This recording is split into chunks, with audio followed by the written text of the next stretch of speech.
like he's been doing his push-ups, and he looks like he trimmed out a little bit, got a little, more shape ready. And tonight you could see it in the match. The mistakes were very limited.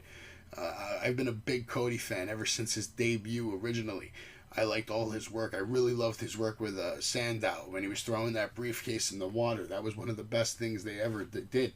So to see all that was fabulous. It made me really happy. I give the match an A plus. That had me really excited. Like I said, the match was great from start to ending. Cody did a great job selling the knee. Great submission. They were interrupted by Seth freaking Rollins, who didn't interfere in the match. Cody beat The Miz clean in the middle of the ring. Match of the night, A plus. The only match that got an A plus, mind you. And during that,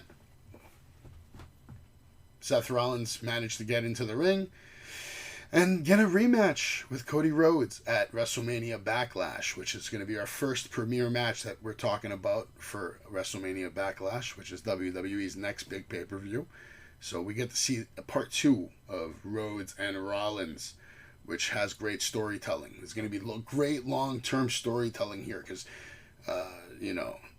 Rollins will be a world champion. Again, the question is, will he be a world champion before Cody?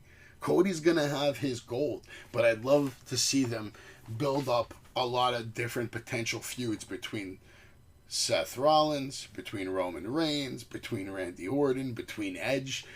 I mean, there's a lot of great ways they can go to tell this American Nightmare tale, and it all ends with him grabbing the gold and becoming the world heavyweight champion.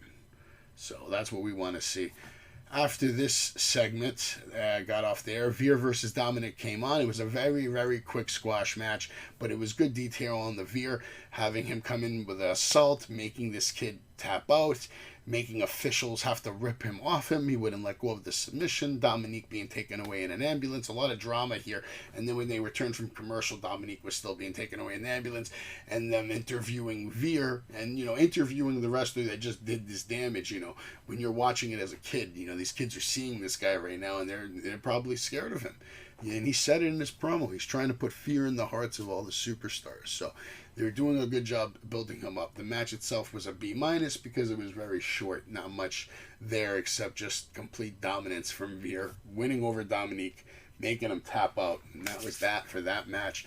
The next segment was AJ versus Damian, which was built up by another segment before the match, which I'm liking what they're doing on Raw as of late. They're building segments that lead to a nice feud in the ring, but the match didn't